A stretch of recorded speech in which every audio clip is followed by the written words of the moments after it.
Mauro César, o que precisa pro Vitor Pereira realmente encontrar um estilo de jogo para esse time do Corinthians? Porque o Corinthians realmente ainda não emplacou. É aquilo, claro, o treinador precisa de tempo. Agora, são 9 jogos, 4 vitórias, 1 empate e 4 derrotas, sob o comando do Vitor Pereira. 51,8% de aproveitamento. E as atuações, né, Mauro? Por enquanto, o Corinthians não vem fazendo atuações convincentes. Como a gente falou, o importante é vencer. O Corinthians vai disputar aí essa vaga no grupo, que é um grupo razoavelmente complicado, porque tem o Boca e tem um time que joga na altitude, que é o Always Ready. Agora, o que o Vitor Pereira precisa fazer para encaixar esse time com os medalhões que ele tem? Os medalhões ele já está revezando, né? Ele já deixou hoje 3 desses reforços do banco, né? Ficou o Juliano, o Júnior Marques e o Roger Guedes ficaram no banco de reservas. Talvez joguem no próximo jogo, ele vai ficar revezando os caras. O Renato Augusto ficou de fora também na partida anterior. Eu acho que o jogo de hoje mostrou o quão ilusório foi também o jogo contra o Botafogo. A gente falou sobre isso, o Botafogo com um verdadeiro catado. Os jogadores chegaram outro dia, juntou todo mundo ali, achou que festa da torcida, vai pra cima e tal, marcação alta. Não tinha a menor condição de jogar assim. O Willian deitou e rolou. E o Deportivo Cali, apesar de ter uma campanha pífia no campeonato boliviano, colombiano, aliás, é um time tradicional, é um time que tem a sua força, acostumado com essas competições, já venceu na primeira rodada. O Boca foi surpreendente e hoje, dentro daquilo que era a sua proposta, fora de casa, poderia ter conseguido algo mais, né? O Cássio fez uma defesa dificílima no primeiro tempo, teve essa bola que o glorioso Caldeira perdeu o gol. Ele foi o melhor em campo pro Corinthians, né? O cara faz um gol contra ridículo, depois perde um gol facílimo ali. Ele estava sozinho, chutou para fora. Foi o personagem da partida. Então, não vai ter muito jeito, porque não vai ter tempo para treinar. Vai ser na marra, vai ser jogo em cima de jogo e vai ter tentativa e erro. Não vai ter muito para onde correr. Deve ser uma experiência bem diferente para esses técnicos, no caso do Vitor Pereira, que não está acostumado, evidentemente, a trabalhar nesse ritmo. E nessa temporada, sempre bom lembrar, o calendário aqui do Brasil já é maluco, ele está mais apertado ainda. Então ele vai na tentativa e erro. E detalhe, não tem essa coisa de, encontrou o 11 ideal. Não existe o 11 ideal, porque você vai ter que revezar os caras, você vai ter que... Quem viu hoje o Manchester City jogando contra o Atlético de Madrid? Morto. Por quê? Domingo jogou com o Liverpool. Um jogo daquele esgota o sujeito ao máximo. E domingo tem outro jogo com o Liverpool, pela Copa da Inglaterra. Isso pesa dentro do campo. O time do Guardiola jogou como se fosse do Simeone. Uma das explicações, física. Explicação física. Você não consegue ter a bola, você não consegue fazer seu jogo. O adversário também se impõe, mais inteiro, jogando em casa. Isso pesa demais. Então não vai ter como ele ter um 11. Ele vai ter que encontrar ali um formato do time, os principais jogadores com os quais eles podem contar em determinados cenários e tentar ir levando. E nessa fase, pelo menos assim, para o Corinthians, o Boca está muito mal, né? O trabalho lá do Batalha, que é o técnico, é muito questionado. Venceu o Always Ready agora por 2-0, jogando mais da metade do jogo, né, com um homem a mais, jogando em casa. E, evidentemente, o time da Bolívia sem o seu grande craque altitude. Então, isso que está nivelado por baixo. E tem que ganhar agora esse jogo. Tem que ganhar os jogos em casa, porque o Corinthians perdeu na altitude. E é possível que o Cali e o Boca pontuem lá. O time que pode ser mais perigoso para o Corinthians é o Cali. Porque é o time que pode entrar nessa briga. Hoje perdeu de 1-0, já ganhou do Boca, perdeu fora. Se ele consegue vencer na altitude e vence os jogos em casa, ele pode tomar a vaga de um dos dois. Aí pode virar um confronto Corinthians e Boca pela outra vaga. Acho que esse é o problema. Esse time é o problema do Corinthians nessa chave. Não é o da altitude. A altitude já virou um problema do passado, porque tirou 3 pontos. Que a gente não sabe se os outros vão perder 3 pontos lá. Se esse time engrenar, Mauro, com o Vitor Pereira, você acha que tem como chegar longe na Libertadores ou vai sair rápido, como ele tá falando? Você frisou, se esse time engrenar. Se esse time engrenar, ele pode fazer qualquer coisa. A questão é engrenar, essa é a dificuldade. Pô, já falamos, não tem muito tempo, intervalo pequeno entre os jogos, o time não tem um padrão, o técnico não vai poder trabalhar dentro do cenário que para ele é o mais favorável, então é uma tentativa e erro. Então, assim, o torcedor, eu acho o seguinte, o torcedor, tirando aqueles mais lúcidos, né, ele se ilude muito facilmente. E eu acho que a função de quem analisa futebol é tentar evitar que ele se iluda, mesmo que seja xingado. Paciência. Embora muita gente goste de alimentar a ilusão de torcedor. A imprensa está cheia de gente que faz média com o torcida e fala as coisas sabendo que não vai acontecer. Mas o cara ilude, ajuda, alimenta aquela mentira e o sujeito, tadinho, fica ali se iludindo. Depois, um dia a casa cai e ele percebe que não é nada daquilo. Hoje o Corinthians não dá nenhum sinal de que vai ser um dos times que vai competir, mas a competição tem essas peculiaridades, a coisa do cruzamento.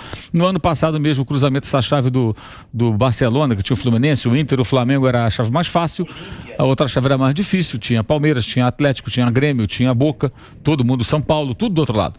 Então era uma chave bem mais complicada. E de fato, o Barcelona chegou até a semifinal. O Fluminense poderia ter feito um Fla-Flu na semifinal, mas caiu para o Barcelona. O Inter poderia ter chegado mais longe, caiu para o Olímpia, que é um time muito fraco. Então tem isso, pode acontecer, mas eu acho que é uma caminhada muito longa. Eu acho que não é um momento para... Acho que agora tem que pensar em se classificar. Porque, a priori, parece que vai ser uma classificação difícil. Porque eu não esperava que o Deportivo Cali fosse dar esse problema todo, toda essa dificuldade. Ganhar do Boca de cara, de vender cara a derrota pro Corinthians. Olha, ele é o atual campeão colombiano, quer dizer, para ele estar na Libertadores, alguma coisa de boa ele fez. Mas hoje ele é o penúltimo. Não, eu sei, a temporada dele foi ruim, mas a passada... Sim. E você não mandou os 11 jogos. Se é campeão, vai mandar todo mundo embora. Retomando... É o mesmo time. Normalmente deve ter chegado até alguns reforços. E não está caminhando no campeonato colombiano, né? Bruno, você acha que então é muita ilusão do torcedor corintiano hoje? Eu acho o seguinte, eu acho como o Vamp. É o que eu falo, você tem hoje 4 bicho-papões aí, que são Atlético Mineiro, Flamengo, Palmeiras e o River Plate. E o Boca. O Boca pelas... eu não acho esse Boca bicho-papão. Esse Boca que tá hoje... Aguarde. Tá, eu aguardo. Eu não acho que esse Boca vai fazer... O ano passado o time era inferior e se não fosse arbitragem... Se não fosse... Não, e arbitragem. O VAR, entre aspas, errou lá e aqui. Nos 2 jogos eles favoreceram o Atlético Mineiro. Tanto que pediram a cabeça do Seneme por causa desse jogo aí. E deram a cabeça dele, né? Pra reeleger o tal do Alejandro... sei lá o que, Domingues e tal. Por causa desses 2 jogos aí que foram escandalosos. Eu acho que se o Corinthians foge desses 4, dá pra chegar longe. Não digo que tá entre os favoritos ao título, nem sou louco pra isso. Mas não é um absurdo a gente achar que o Corinthians pode chegar numas quartas, semi, e a partir daí vira jogo de time grande. Ele precisa melhorar, né? Que se ele não conseguir melhorar muito, ele pode cair até para um time, sim, um time médio, um time que não tá nessa lista dos favoritos. O Corinthians tem jogado mal, né? Hoje qualquer jogo tem sido difícil pro Corinthians, né? Teve aquele primeiro tempo com o Botafogo, assim, e o que o Mauro falou, é verdade, era um Botafogo formando um time, era praticamente o primeiro jogo do ano do Botafogo, porque é outro time em relação ao que jogou Carioca. Então, o Corinthians, quando você não tá bem, qualquer jogo é duro, mesmo você pega na teoria, se adversário, na teoria é pra passar, mas se você não tá bem, ele vai te dificultar. O Bruno que me surpreende, assim, você pega assim, isso eu tava fazendo um jogo, ficando assim, não é possível um time que tem Renato Augusto, William, Paulinho saindo de casa, o Maicon que acabou de chegar, Cássio no gol, Gil, tudo jogador de seleção, Fábio e Jô, e não fez muita diferença. Eu não conheço ninguém, a não ser o zagueiro lá da seleção, que já foi da seleção da Colômbia, o Gutierrez centroavante. O Gutierrez. Agora uma coisa, Flávio, sonhar não custa nada, principalmente o Corinthians e o Boca, ó. Desde que não queiram derrubar o treinador, se vende-se a ilusão e depois, quando perde, que é o que vai acontecer, começa a encher o saco dos caras, pô. Vou fazer ameaça de morte. O Corinthians, quando é campeão da Libertadores invicto, tinha um zagueiro no Boca chamado Schiavi. Essa história eu já contei aqui, vou repetir. E o Schiavi foi aquele grandão lá que foi dar bola pro Sheik. E ele falou que estava fazendo uma pré-temporada com o Boca nos Estados Unidos. Você vai falar essa história? E ele estava dormindo, cara. Ele estava com insônia. Viu? Quando ele desceu com insônia 2 horas da manhã, foi no bar do hotel. E ele conta pra todo mundo que a Sandra Bullock estava lá. Sandra Bullock. É aquela atriz lá de Hollywood. Até o nome dela, esse nome eu sei falar. Nome de atriz eu sei falar, de atores não. E aí a Sandra Bullock, quando viu ele, falou: não, é esse cara que eu quero pra minha vida. E ele falou pro grupo todo do Boca que pernoitou com a Sandra Bullock. E os caras, os jogadores do Boca, falou: velho, você tava sonhando ou você tava com sonâmbulo? Ele falou: não. E ele jura por Deus que ficou com a Sandra Bullock. Tomou o que antes Só que a Sandra Bullock falou que nunca viu ele na vida dele. Fora da Sandra Bullock.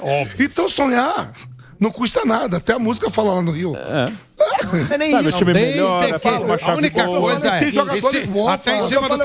até em cima do que o Mauro falou, é só depois não encher o saco dos caras. Começa a crer, não existe. Quando ele tem nenhuma chance de ganhar a Libertadores. Beleza. Mas é isso que eu falo. Vocês acham que ele não tem chance nenhuma? Zero. Com esses jogadores que o Corinthians tem. Se esse time emplacar. É exatamente por isso que não tem nenhuma chance. Tá cheio de jogador velho que os caras vendem como jogador, como se estivesse no auge da forma física. Isso é outra coisa também. Você cria um time que não existe. você cria um time como se o Renato Augusto pudesse jogar todos os jogos agora. Renato Augusto ainda tá jogando muita bola. Quando joga, mas ele não pode jogar todos os jogos. O Maicon não é velho, não, ele joga muita bola. Mas também não é um jogador que muda time de patamar. É um bom jogador. O William não pode jogar... Não é um jogador que no meio campo pode mudar o patamar de um time, o Maicon. Não muda patamar de jogador. Eu acho que no Brasil ele pode. Não muda patamar de jogador. O William pode jogar todos os jogos? Não pode. Quem? O Juliano. Não pode jogar todos os jogos. Então você vem de um time que não existe. Esses caras realmente têm história, todos eles têm história maravilhosa. Eu tenho o maior respeito por todos. Mas você não pode vender pro torcedor que esses caras estão no auge da forma. Eles não podem jogar todos os jogos, eles não aguentam. Não dá. Então nós estamos vendendo uma história que não existe. Como é que eles vão competir numa competição desse nível? Não dá. E um time sendo montado, aí começa a vender ilusão, os caras perdem o jogo que qualquer Tolima da vida elimina o Corinthians, e aí vão ficar enchendo o saco. Ficam mandando ameaça, recebendo torcedor lá pra encher o saco. Pela essa bola que jogou hoje contra o do jogo hoje. Não sei que vem jogando. Jogando. Se pegar o Atlético Mineiro em 2 vezes, sai. Se pegar o Palmeiras em 2 vezes, sai. Se pegar o Flamengo em 2 vezes, sai. E o Tolima. E se pegar o Guarani do Paraguai, sai. Mas Tolima, se melhorar os caras... E Tolima e Guarani do Paraguai? Não, Tolima, todo mundo, ó, time pra caramba brasileiro, você tropeça com o Tolima. Tá ganhando do Del Valle. Pergunta pro Atlético Paranaense então, também. Se o Corinthians pegar o Tolima, o que você acha? Passa. Aí é moleza. É melhor esse time do que o time do Ronaldo e do Roberto Carvalho. Às vezes você fala de brincadeira e eu não sei se você tá falando sério. Você acha que é sério, então? O Corinthians não tem chance nenhuma se esse time emplacar. Claro que não.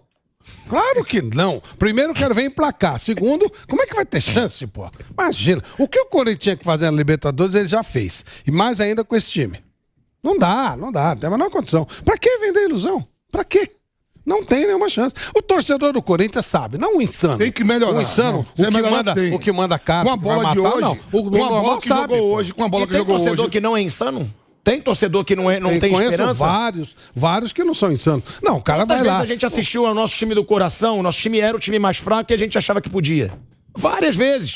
O torcedor é assim. O torcedor é paixão. O torcedor normal, ele vai lá, torce, sabe que vai perder, tá tudo bem, vai embora. Vai querer. Vários torcedores estão saindo agora do estádio, indo pra casa, escutando a gente na Jovem Pan. Somos, inclusive, 35 mil pessoas no YouTube. Então, deixa o seu like, é muito importante pra gente. Isso que o Flávio fala, se o torcedor vai assim, pô, mas se for com essa bola aí pra ganhar a Libertadores, esquece. Pode ser eliminado por qualquer um, isso é verdade. Mas há esperança desse time melhorar. Como todos esperam. 9 jogos com o treinador. Entendeu? Há esperança de melhorar. Se for essa bola de hoje, que eu não sei se vai ser daqui a 10 dias, pode ser pior, pode ser melhor. O cara foi pago pra isso, contratado pra isso. Pra fazer esse time jogar, jogadores importantes foram contratados. Agora, com a bola de hoje que jogou, aí eu concordo com o Flávio. Aí esquece que não pode ser eliminado por qualquer um. O Vitor Pereira, ele chegou inclusive a questionar a preparação física na última gestão, né? Na última comissão técnica do Corinthians. Por quê? Ele, em 50 dias de treinamento, ele teve 9 jogadores afastados por lesão. Ele teve o Bruno Melo, coxa, Fábio Santos, lombar, Fagner, coxa, Ivan, coxa, Jô, coxa, Júnior Moraes, lombar, Luan, quadril, Raul Gustavo, coxa e o Rony, coxa. É isso que a gente está falando, né? E não é só o Corinthians. Muitos clubes têm o departamento médico hoje lotado de jogador. E o William e o Paulinho sentiram no último jogo.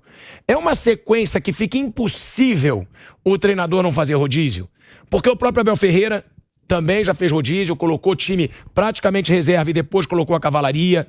Você vê o Paulo Souza fazendo isso no Flamengo. Fica impossível com esse ano ainda típico que você falou que o futebol brasileiro vai ter? Sempre, em qualquer cenário, você não consegue repetir sempre os jogadores. Nesse caso aí do Brasil, mais ainda. Se ele está incomodado com essa lista, pode se preparar que a lista vai ficar maior. Porque isso não vai mudar. Não adianta achar que vai mudar. Independentemente da capacidade ou não dos profissionais que tem que recuperar os atletas, né? Preparadores físicos, departamento médico, fisioterapeutas, etc. Não tem como. É inevitável. Não tem para onde correr. Não tem pra onde correr, vai ter que conviver com isso, todo mundo vai ter que conviver com isso. Aliás, está passando da hora da gente amadurecer também aqui no Brasil e acabar com essa discussão de 11 titulares, estar poupando. Eu até ironizei hoje, estava no banco lá, Júnior Moraes, o Juliano e o Roger Guedes. Eu até coloquei lá no Twitter, será que eles estão tristes, né? Porque tem gente que fala que o jogador Pedro estava no banco, estava triste no Flamengo. Triste. Vai ficar no banco, meu irmão. Você vai ficar no banco, vai jogar. E é assim que vai ser. Com ele e com todos os outros. Porque não tem como jogar sempre. E vai ter que fazer isso mesmo, ele vai ter que conviver com isso. Mas isso não é uma realidade só nossa. Hoje o Klopp poupou vários jogadores. Colocou o Liverpool com um time cheio de reservas, porque ele estava virtualmente classificado contra o Benfica, poupou jogadores pensando em outros jogos, da Premier League, da Copa da Inglaterra. Normal, normalíssimo. O que o Abel Ferreira fez de poupar jogadores na Libertadores também, logo na estreia, né? É perfeitamente comum, lá fora isso acontece, ninguém estranha, aqui a gente trata como se fosse um absurdo. Há exageros, como poupar jogadores da Libertadores por causa de estadual, aí eu acho que é demais. A não ser que você está super bem na competição, já está classificado e você tem um clássico ali, você quer valorizar aquele clássico. Isso já aconteceu também aqui no Brasil. Teve um técnico que há uns 2 ou 3 anos fez isso. Poupou jogadores para o grande campeonato estadual que ele estava disputando.